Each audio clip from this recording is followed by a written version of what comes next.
Wishes by Muon Thai Van. Illustrations by Victo Nye.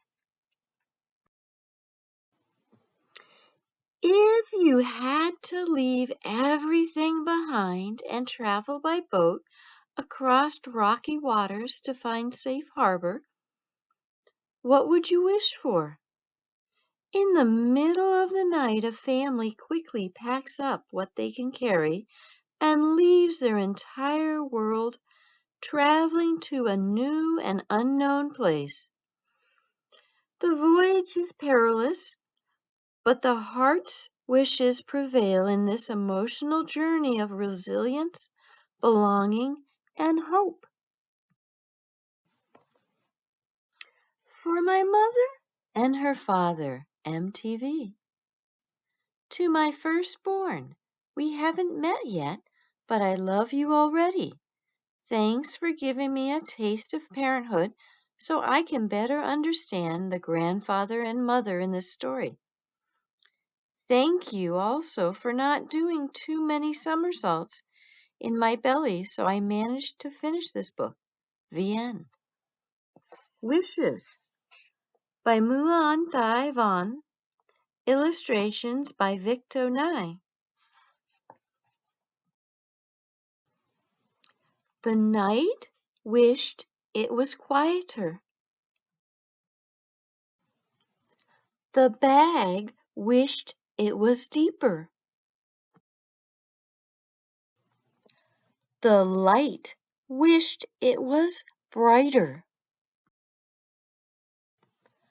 The dream wished it was longer.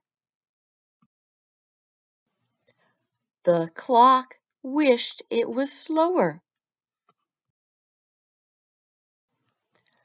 The path wished it was shorter.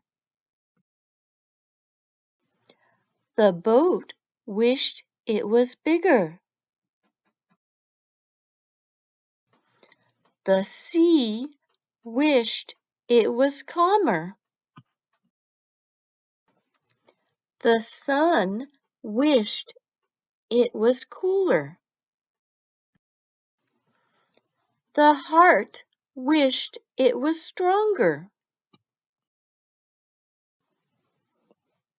The home wished it was closer. And I wished.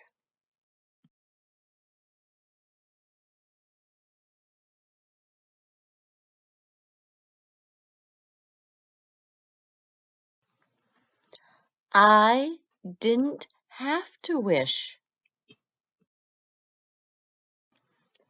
any more.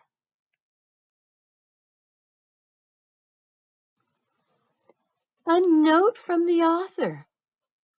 When I hear about secret escapes and border crossings, about family detentions and separations, about fear and loss, but also about hope and new beginnings, I can't help but think of my family's own story and wonder, how long and how often will this story be told?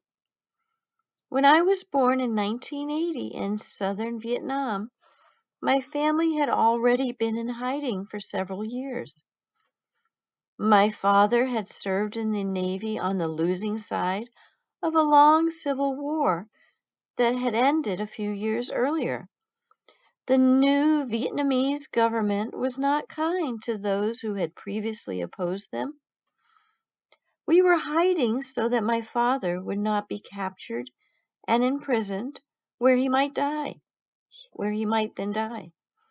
Soon after I arrived, my family quietly made our way back to our village. We stayed in a house near my grandfather's house, and my mother and her family began secret preparations for an oceanic voyage to Hong Kong. Almost no one knew we were leaving until the moment we left. On the night of our departure, every one of the 22 passengers aboard our boat left behind a child, a spouse, a parent, a grandparent, or a sibling. Some we never saw again, including my grandfather. We left streets and neighborhoods that were as familiar as the lines on our hands. We left customs and traditions that had been handed down for generations. We left communities that had shared in our joys and sorrows. We left our world, pursuing and hoping for a better one. During our weeks-long voyage at sea, we ran out of gas, we ran out of food, and we hit a storm so terrible it almost ended our journey and our lives. Some of our relatives lost their young children while making the same journey. Fortunately, everyone on our voyage survived, and we even rescued 4 refugees stranded on the island of Hainan. In the waters near Hong Kong, our boat was spotted by a local coast guard. We were eventually brought to a refugee camp where we stayed for almost a year before we found asylum and a new home in the United States. More refugees are made every day, not only from local violence and persecution, but increasingly from catastrophic natural disasters and climate change effects. It is not always easy to decide whom to help and when, but I think it is easy to open our hearts and to do what we can when we can. Sometimes that means sharing what we don't need, whether it's food, clothing, or room. Sometimes that means volunteering as a language tutor, a guide, or a driver. Sometimes that means demonstrating to show support and solidarity, and sometimes that means petitioning to change laws and policies. Sometimes doing what we can means saying hello. I wish only for a safer, kinder, fairer, and more beautiful world. I hope you'll join me in this wish. Together we can make it come true. Muon Thai Von. A note from the artist. Muon's simple manuscript moved me immediately the first time I read it. There are only 75 words in total, yet a substantial amount of story and emotion are packed in between the lines. I am reminded of the 6 words of fiction often attributed to Ernest Hemingway. For sale, baby shoes, never worn. The restraint and omission make the story all the more powerful and inspired my illustrative approach. The narration told through inanimate objects especially affected me. The passivity amplifies the little choices individuals have in times of great change and turmoil. The third-person perspective speaks to the universality of wishing for hope in a sea of helplessness, relatable to anyone who has to leave their home in search of a better life.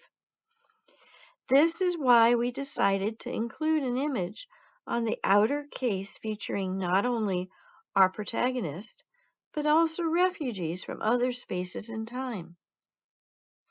As an artist working on this book, the biggest challenge for me is to also exercise restraint, to translate the emotions as honestly as I can without the bright colors, elaborate compositions, or other stylizations and embellishments behind which one can hide many insecurities.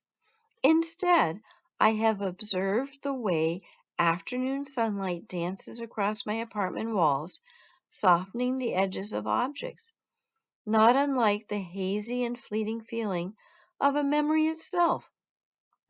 I have also revisited old photos from my childhood and borrowed some of the cracks, dents, and peeling paints from my grandmother's house, as I want to glorify these imperfections, since they are what gave tactility and temperature to the idea of home. Victor Victonai.